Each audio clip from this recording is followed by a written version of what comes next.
Jim Cannell is a resident in the St. John area. His wife recently had an incident on the highway on Route 7, which is the highway which connects St. John to Fredericton, on Monday. A pretty scary incident, actually. And I'll bring Jim in here just to bring us. So, Jim, your wife was traveling to Fredericton. Was it in the morning? It was in the early afternoon, and she was taking our daughter back to UNB Fredericton.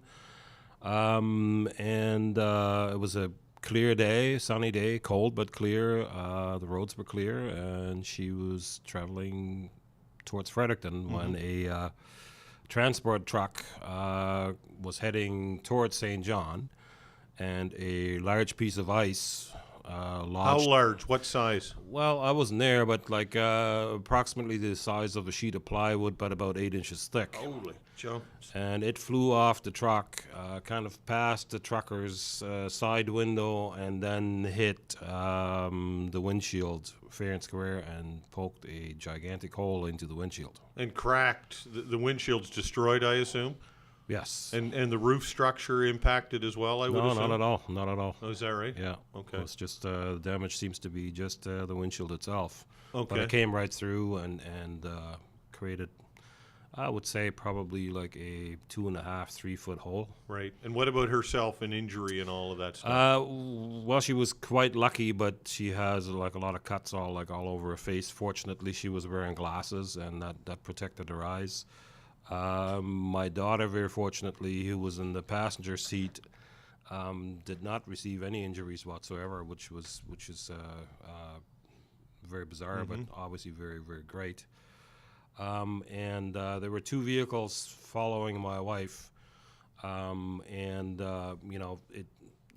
basically the hole is centered to the left of the steering wheel, so she couldn't really see from there. So what she did was she kind of leaned over towards, the passenger side to see what was going on, because she was traveling about 100 kilometers in cruise control, and she did not want to try to pull over on the right-hand side with a couple of vehicles behind her because she was afraid she was going to put the vehicle into the ditch. So she looked on the oncoming side, and there was no traffic coming there after the truck had passed. So she pulled over on the other side and was able to safely pull over. So a combination of staying calm under pressure and luck, really, because a lot of things could have gone wrong. Oh yeah, right? a lot of luck, and I think what happens is the mom gene took over because her main priority, from what she told me afterwards, was just to make sure that our daughter Nikki was safe. Okay, so again, luck and being calm under pressure and all of that. So the aftermath was what? Obviously shaken up, and you got a cracked windshield, and I would not cracked. It's destroyed a huge, windshield, huge right? Hole in it. Right. So at some point you think, might somebody be responsible for this? Obviously somebody is, right? Well, I guess just backtrack a little bit. I mean, the truck kept on going. And in fairness, the truck may not have known. He may not have, but from the way that my wife described it, the sheet of ice was flying besides the passenger side window of the truck driver, and then hit the car. But there were like the 2 vehicles that were behind my wife. They obviously had to brake and swerve in order to avoid getting into an accident themselves. But those guys kept on trucking as well. Okay. Didn't stop. So people witnessed it and just kept on going. Other truck drivers? No, those were passenger cars. Okay, just passenger cars kept on going. Okay. Yeah, kept on going. It was about 10 minutes before a Good Samaritan stopped. A gentleman in a white pickup truck. Unfortunately, I didn't get his name because I'd really like to thank him for stopping. But he stayed with my wife and my daughter till like the ambulance and police arrived. So did you make any efforts, or did your wife make any efforts to see who might have been or who was driving this truck? Well, kind of hard to do. It was like the only recollection both my wife and my daughter had that it was a white truck. So we've been told that's most likely a rental of sorts. No, but we didn't pursue that at all. What about insurance and all of that? Well, our insurance will take care of it. But you pay a deductible and whatever, and yeah, So there some monetary loss, and I don't know if there's a psychological impact, but perhaps Well, there's there is. definitely a Yeah. psychological impact, and it's like really too early to tell what that's going to be, right? Yeah. I know my daughter was quite shaken up as well. She didn't receive any injuries, but it shook her up. It was her first accident that she was in, so. So you posted this on social media, and it really took off, didn't it? This story. Yeah, I was just, I thought I should do something, and then like the evening off, I was quite upset, obviously, because I mean you talk to like the medics that were there, because I went right straight up. My daughter called me, and I went to the accident scene right away. I left work and flew down the highway to see what was going on, and I arrived about a couple of minutes after the ambulance arrived.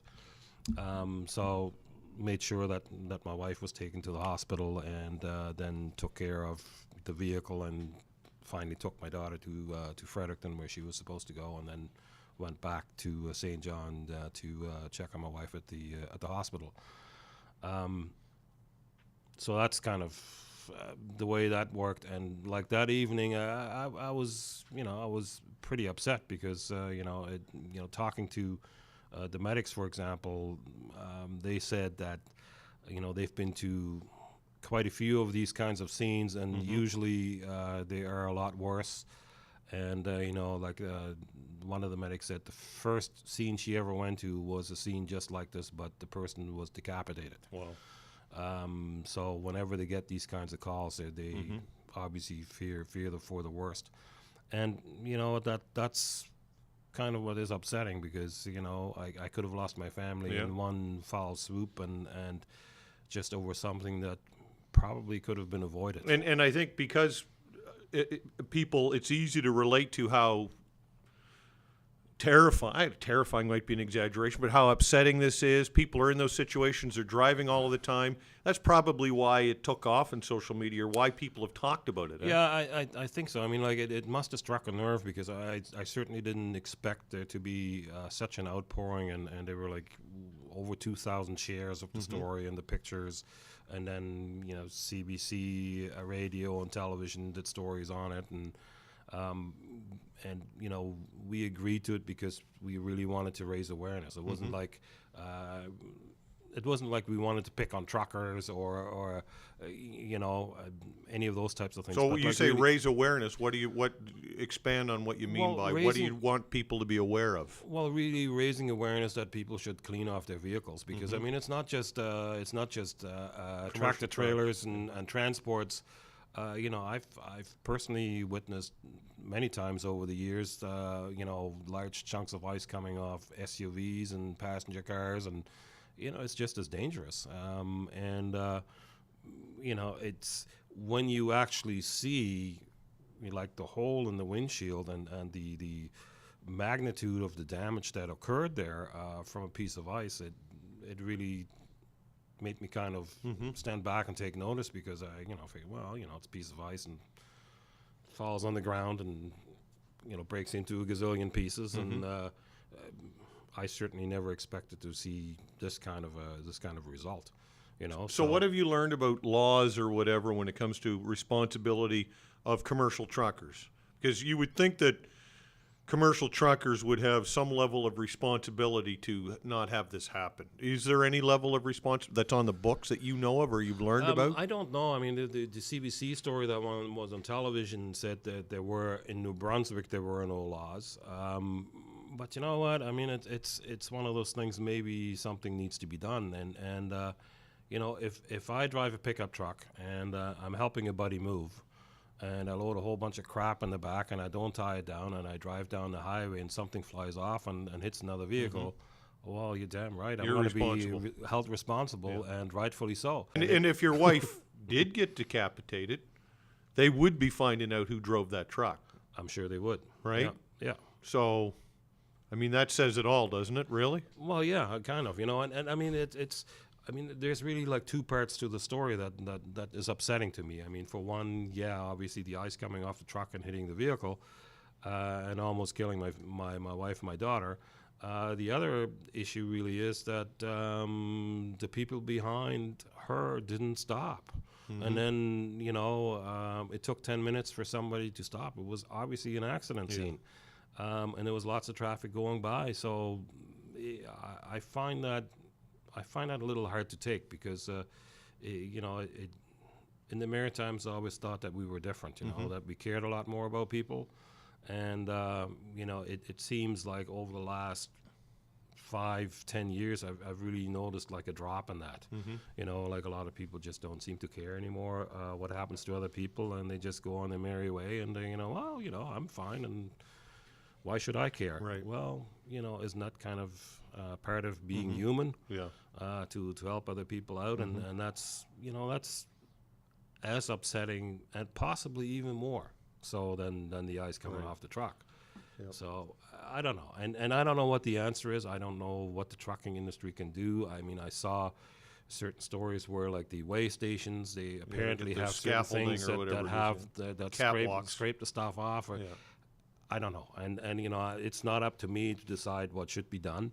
I just really want to point out it's a problem. It is a problem. It is a problem, and it's not something that would be difficult to fix. I don't think. Take a bit of time. Takes a bit of time. Let's face it, it's the truck driver that's going to be ultimately responsible for that rig. Right. Right? So I would think so. When all is said and done, he or she they're the ones driving this thing. Yeah. So and it's like it's not like we're looking to bring a lawsuit against somebody. Not at all. You don't care. I mean, like we're not those kinds of people. But it could easily be a lawsuit if there were real injury involved there, right? Sure. I mean, your wife couldn't function. Yeah, we're really, really fortunate. We're really, really lucky, and we're very thankful that we are that lucky. But the next person may not be that lucky, exactly. And if we can prevent other people from being injured or killed in this manner, then I think that would be a good thing. Well, fortunately, your wife's okay. Besides and we don't know the long-lasting impact psychologically. We don't want to be over dramatic about this, but you just don't know long term, right? You don't know. But for now, she's okay, and insurance will cover your windshield, so that's all good.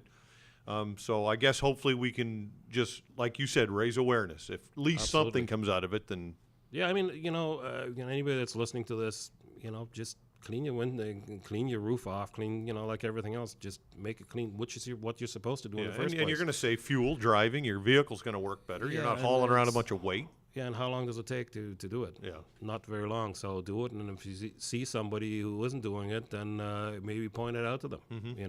Maybe that can save some lives. Thanks, Jim. You're very welcome. All right, that's Jim Cannell.